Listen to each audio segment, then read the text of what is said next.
بچے نو روسے جدے جوان تے جواناں نو روسے جدے بزرگ سے بزرگاں نو روسے اجرکم اللہ اولے امام حسین نے نانے دی گود چھوڑیے تے تڑپ کے آدھے نانا وقت میرے رومن والے نو اجر کیا گئے سو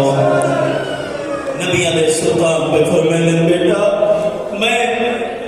شفیع روز جزا ہاں میں تیرے رومن والے دی شفاعت کرے سا و امیر المومنین دے پاسے دے کے آدھے بابا جان تسا میرے رومن والے نو کیا دے سو فرمایا بیٹا میں حوض کوثر دا مالک ہاں میں تیرے رومن والے نو کوثر پلوے سا میرا حسن دے پاسے دے کے آدھے میرا حسن تسا میرے رومن والے نو کیا دے سو فرمایا حسین میں جنت دا سردار ہاں میں تیرے رومن والے نو جنت دے سا پھر فرمائے اما جان تسا میرے رومن والے نو کیا دے سو تڑپ گئے جناب سیدہ اور میں نے بیٹا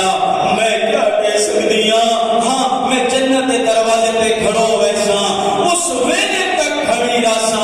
جب تک تیرے رومن والے جنت میں داخل نہ ہو گئے اجرکم اللہ میں اگے مسلمانوں کے دربار کھڑو کھڑو کے تھک گئی ہے اتنے گناہ نہ کر جو تیری وجہ تو حسین دی ماں دروازے دے کھڑو بیٹھ اجرکم اللہ ایک جملہ کل 28 رجب گزری ہے نا ہر کہیں نو وطن پیارا ہو کیا حسین نو وطن پیارا کوئی نہ جب دربار ولید جو واپس بس وہ کہتا پہ ایک جملہ تمہیں دعا پہ دینا دربار ولید جو گئے نا انہی ادری ہاشمی نال جناب عباس عبد مولا میں توڑے نال آسان فرمایا نہیں عباس میں نانے دی امت نال وعدہ کیتا ہے جب میں دربار جاسا میں کلا آسان تو سب دروازے تے کھڑو بچو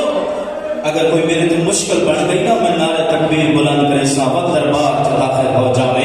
جے میرے امام علیہ السلام دربار چائیں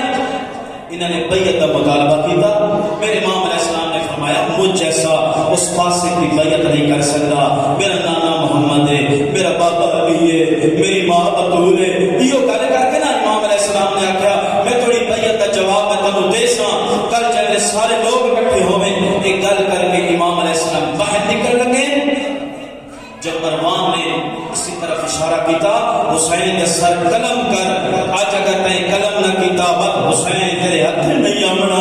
آج سر کا نام چاہے جس کرسی پہ بیٹھے ہاں کرسی آباد بلند کی ہے نعرہ